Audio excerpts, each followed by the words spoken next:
out. Okay, relax, Doc. It's me. It's Marty. No, it can't be.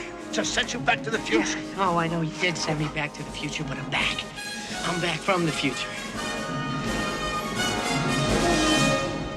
Great Scott.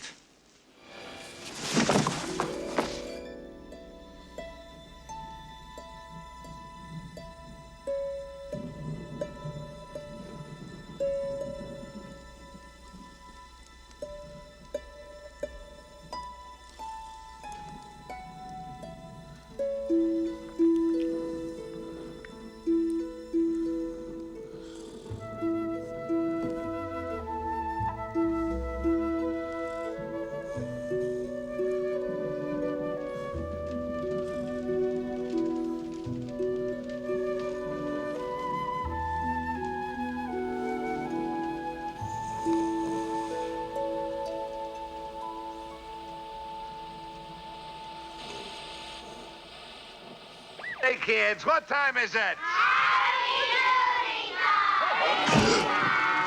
Great Scott.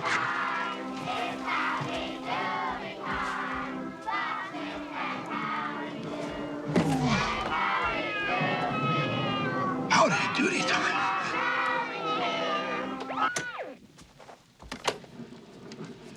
Date, Sunday, November 13th, 1955, 7:01 a.m. Last night's time travel experiment was apparently a complete success. Lightning struck the clock tower at precisely 10:04 p.m., sending the necessary 1.21 gigawatts into the time vehicle, which vanished in a brilliant flash of light, leaving a pair of fire trails behind. I therefore assume that Marty and the time vehicle were transported forward through time into the year 1985. After that, I can't recall what happened. In fact, I don't even remember how I got home. Perhaps the gigawatt discharge, coupled with a temporal displacement field generated by the time vehicle, caused a disruption of my own brainwaves, resulting in a condition of momentary amnesia. Indeed, I now recall that moments after the time vehicle disappeared into the future, I saw a vision of Marty say he had come back from the future. Hey, Doc. Undoubtedly, this was some sort of a digital image.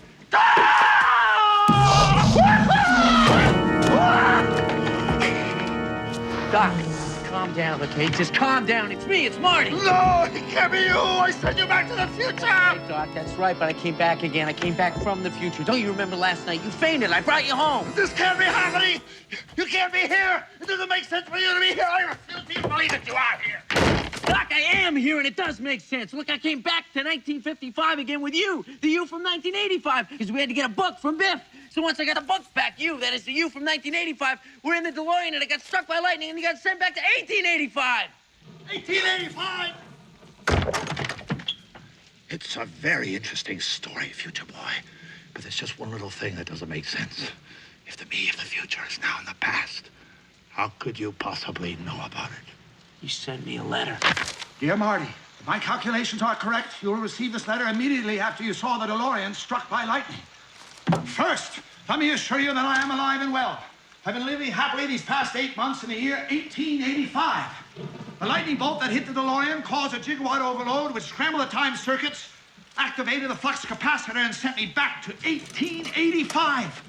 The overload shorted out the time circuits and destroyed the flying circuits. Unfortunately, the car will never fly again. It actually flew. Yeah, we had a hover conversion done in the early 21st century. Incredible. I set myself up as a blacksmith as a front while I attempted to repair the damage to the time circuits.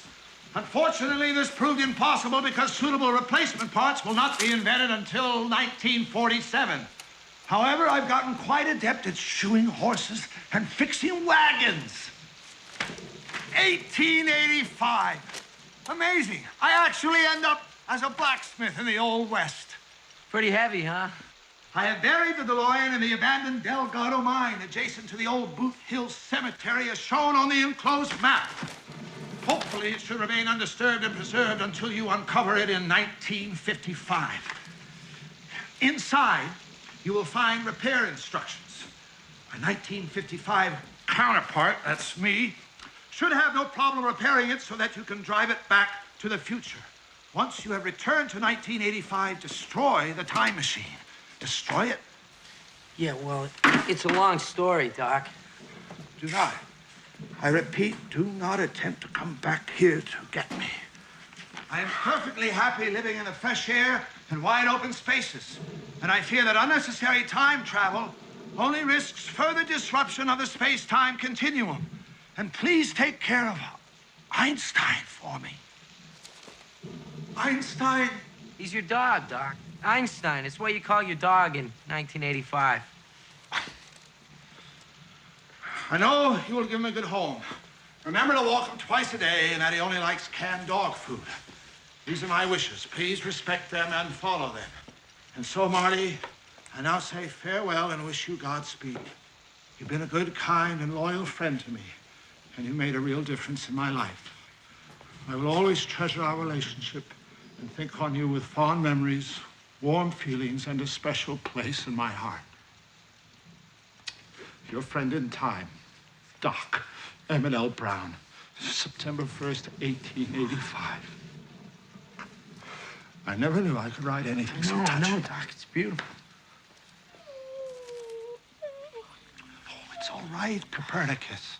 Everything's gonna be fine. I'm sorry, Doc. It's all my fault you're stuck back there. I never should have let Biff get to me. Well, there are plenty worse places to be than the Old West. I could have ended up in the Dark Ages. They probably would have burned me at the stake as a heretic or something. Let's look at the map.